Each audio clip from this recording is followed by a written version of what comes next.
Salut à tous, je reviens aujourd'hui avec une nouvelle vidéo. Bon, vous avez vu dans le titre, hein, ce sera ma pile à lire du mois de novembre. C'est un petit peu fourre-tout, il y a un challenge et un peu autre chose derrière, c'est vraiment les envies. Je lirai pas tout parce que j'étais un petit peu gourmand et j'ai vu un peu plus qu'il me faut, mais c'est pas grave, je partage ça avec vous.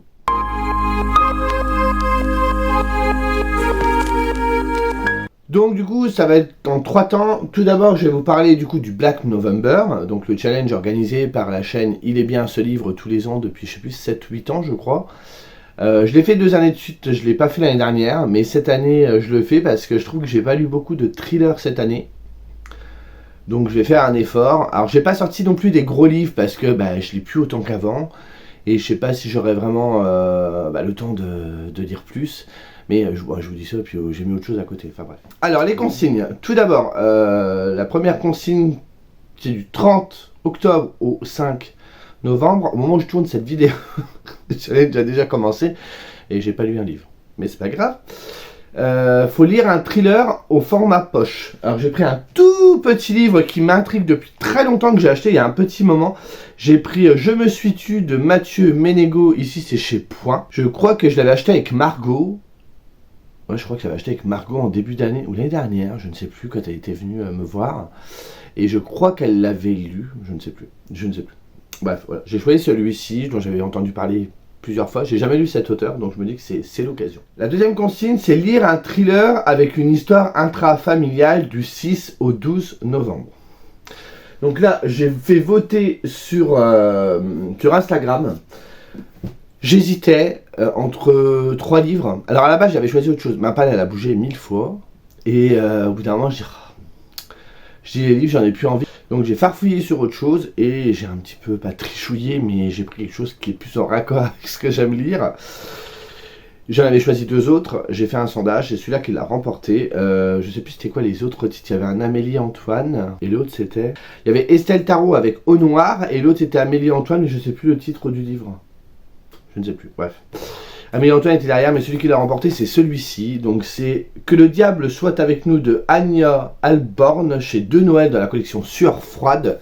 Moi c'est un livre que j'avais vu passer sur le compte Insta de Jody, les livres de la crypte, et qui m'intéressait beaucoup. Pour le résumer, si vous avez lu Stephen Chbosky avec L'ami imaginaire, on est un peu dans la même vibes. On est sur une disparition d'enfant qu'on retrouve quelques jours plus tard, et quand le gamin il revient, il est différent. On est dans ce truc-là. La couverture, je la trouve creepy de ouf. Et je me dis, il y aura un petit rappel du Scary Spooky Challenge. Et je me dis que c'est le moment de sortir. Et pareil, il n'est pas très gros, il fait 330 pages. Les chapitres sont tout courts. Donc moi j'aime bien quand les chapitres sont courts, ça donne une lecture assez intense. Et c'est pas écrit trop petit, c'est aéré, tout ça, ça m'a l'air... J'ai jamais entendu parler de ce bouquin, à part chez Jody qui l'a adoré. Donc je me dis que ça peut le faire, je lui fais confiance. La 3e semaine, donc ce sera du 13 au 19 novembre. On doit choisir un thriller avec un seul mot dans le titre. J'en ai choisi 2. À la base, j'en avais choisi qu'un. J'avais choisi celui-ci, donc Léonie de Marlène Charine, au livre de poche. Ici, on suit une fille qui est séquestrée. Et l'homme qui la garde en captivité meurt. Et en fait, il n'y a que lui qui savait qu'elle était enfermée. Donc elle se retrouve toute seule. Le mec est mort. Comment elle peut s'en sortir ? Donc je trouve le résumé absolument dément. Je trouve la couverture, pareil, assez parlante. Je connaissais pas du tout, j'étais tombé dessus en allant me balader avec Petit Binôme en librairie. Et j'ai dit, il faut que je le lise, j'ai toujours pas lu. Donc je me dis que, pareil, voilà, il n'est pas très long, ça peut le faire. Et le deuxième titre, c'est un que j'ai dans ma balle depuis un petit moment. C'est de l'auto-édition, pareil, qui m'intrigue beaucoup. J'adore la couverture. C'est Manipulation de Baptiste Léonard. On nous marque thriller psychologique.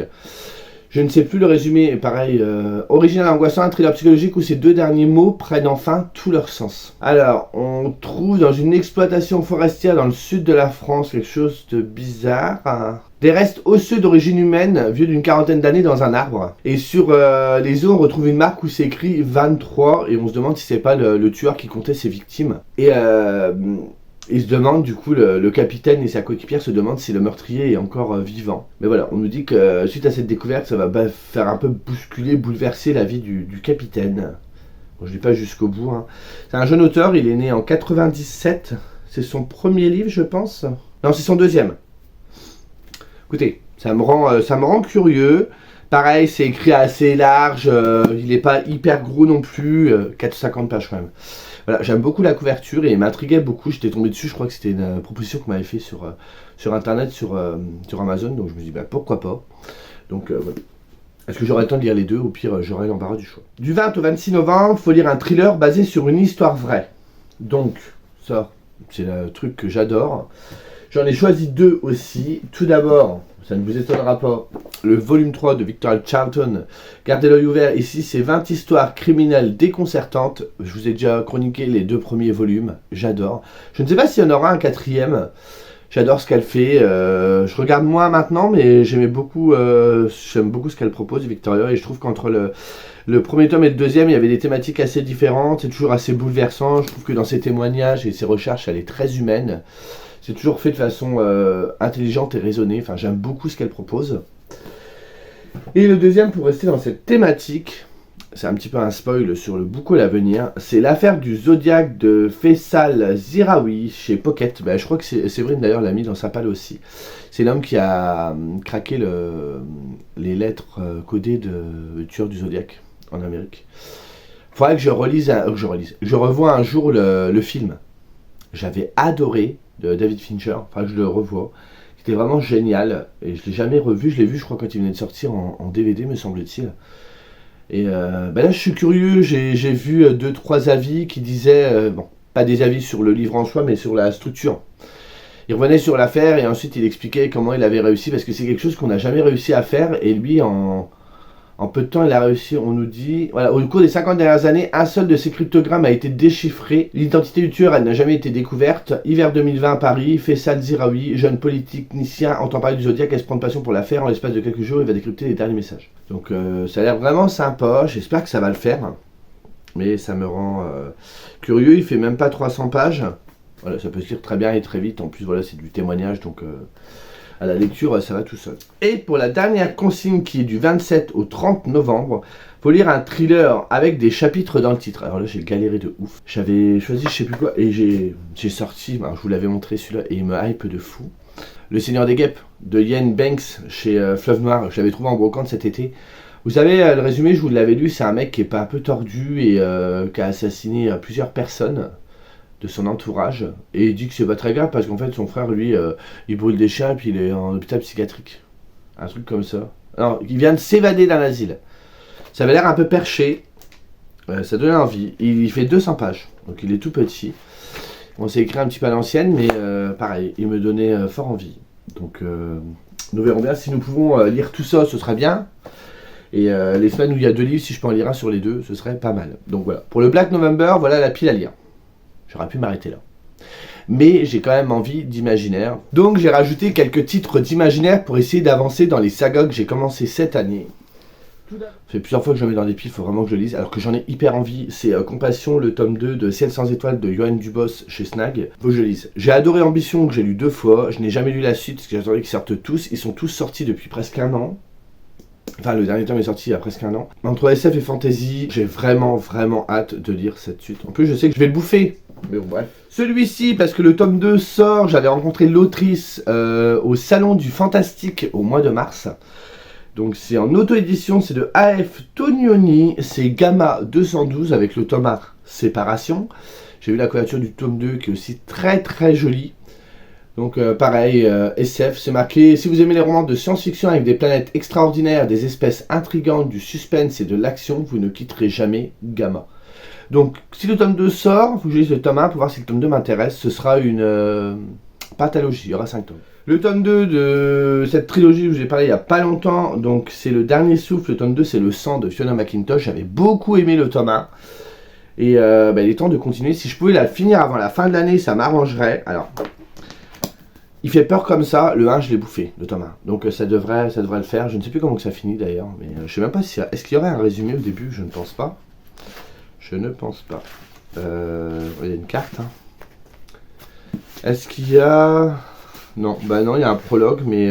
Bref, je pense que ça me reviendra, je l'ai lu au mois de septembre, je crois. Donc c'est pas si vieux que ça, donc c'est pour ça qu'il faut battre le fer tant qu'il est chaud. Le dernier c'est celui-ci, parce qu'à la fin du mois, je me rends à Mons. À Mons Livre, donc maintenant c'est le salon du livre de Wallonie. Il y aura le tome 2, j'avais acheté le tome 1 en avant-première que je n'ai pas lu. Et qu'il faut que je sorte parce que je vois des avis assez élogieux partout et ça m'intrigue beaucoup. C'est Tiziri de Alexiane de Lys chez Plume Blanche. Ici, le tome 1, c'est le choix d'Astar. Je l'avais acheté en avant-première. L'année dernière, le tome 2 était en avant-première, mais moi, je suis allé le dimanche. Il était plus disponible. Ils avaient tout vendu. Ils avaient été dévalisés. Cette année, il y a le spin-off, donc KL. Et du coup, le tome 2, normalement, sera disponible facilement. Si je ne l'ai pas à Mons, c'est pas grave, je le commanderai. Et le tome 3, on verra, enfin le tome spin-off, on verra si j'apprécie. Je vais déjà lire le tome 1, voir si j'aime, pour savoir si je me procure le tome 2. Et voilà, vous avez compris. Ça va, elle n'est pas écrite trop petit, parce que des fois, Plume Blanche, c'est écrit très petit. Oh, il fait que 350 pages. Les en-têtes de chapitre, comme d'habitude, hein, vous connaissez la marque de fabrique de Plume Blanche, hein, c'est tout à fait sublime. La couverture est de... J'ai un trou. Tiff, j'étais en train de me demander. Et voilà, ça m'intrigue beaucoup, j'ai vu des potos qui l'ont lu, qui ont adoré, donc j'ai envie aussi, moi, de savoir de ce qu'il en retourne. Et ensuite, il reste 2 livres, oui, je sais, j'ai abusé de fou, mais c'est pas grave, on fait une palle, on se fait plaisir. Encore un spoil du book haul, un témoignage encore, celui de Britney Spears, la femme en moi chez JC Lattès, comme je vous l'ai dit, moi, je l'avais présenté dans les sorties littéraires. Britney Spears, elle a mon âge, à peu près. Elle m'accompagne depuis mon adolescence. C'est une fille qui a eu un succès planétaire alors qu'elle était hyper jeune et qui a connu des dérives et des déboires. Et j'aimerais bien savoir ce qu'elle en dit. Par contre, j'en ai parlé avec un pote sur Insta. C'est quoi cette couverture? Britney Spears vient se confier. Alors, je pense qu'il y a un ghostwriter derrière qui l'a aidé à retranscrire son témoignage. Pourquoi la mettre à moitié à poil? Elle vient nous parler des déboires qu'elle a connus. Voilà, elle a été sous tutelle pendant 13 ans. Il y a des choses qui n'allaient pas dans sa vie, on le sait, elle a quand même fait scandale sur plusieurs choses. Et on nous met une image où elle est à poil pour faire vendre. Alors en plus, je vais être un petit peu désagréable, le livre fait quand même 23 €. Il fait même pas 300 pages. Il y a des marges de ouf. C'est légèrement abusé et pour vendre, on la met à poil. Bref, c'est pas grave. Faut le faire pour le contenu, mais ça m'énerve.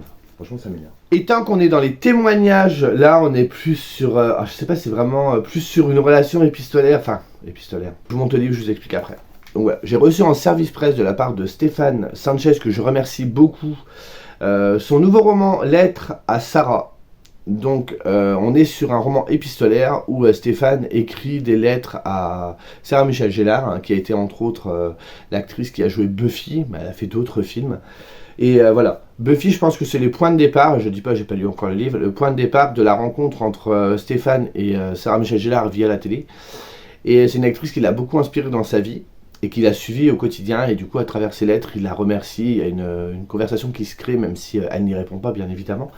Et ça faisait un petit moment que je voulais le lire, moi il m'en avait parlé, il n'était pas encore sorti. Et il est venu me le proposer, donc j'étais hyper touché parce que moi, Sarah Michelle Gellar, ça représente Buffy, vous connaissez mon amour pour Buffy. Donc ça va être un grand plaisir, il est tout court, j'aime beaucoup la plume de Stéphane, donc ce sera avalé aussi ce mois-ci. Et pour finir, alors je pense que vous êtes au courant de la nouvelle qui est tombée il y a quelques jours. Il y a l'acteur Matthew Perry qui jouait Chandler dans Friends qui est décédé. Moi quand j'ai appris ça, j'ai fondu en larmes parce que ça m'a vraiment fait mal au cœur. Friends, ça reste une série pareille qui m'a accompagné toute mon adolescence. Elle a un charme particulier, dès que ça va pas, moi je regarde un épisode et ça m'aide à me mettre du baume au cœur. C'est quand même nos 6 potes, on a vécu avec eux pendant 10 ans. Et de savoir qu'un des acteurs est parti, moi ça m'a vraiment fait mal au cœur. Et du coup j'avais sa biographie depuis un moment dans ma page, je l'avais pas sortie. Et ce sera une façon pour moi de lui rendre hommage, je trouve. C'est très personnel, hein, mais du coup voilà, il y a ses mémoires. Donc c'est Friends, Mes amours et cette chose terrible chez Michel Lafon. La préface est de Lisa Kudrow, donc l'actrice qui joue Phoebe.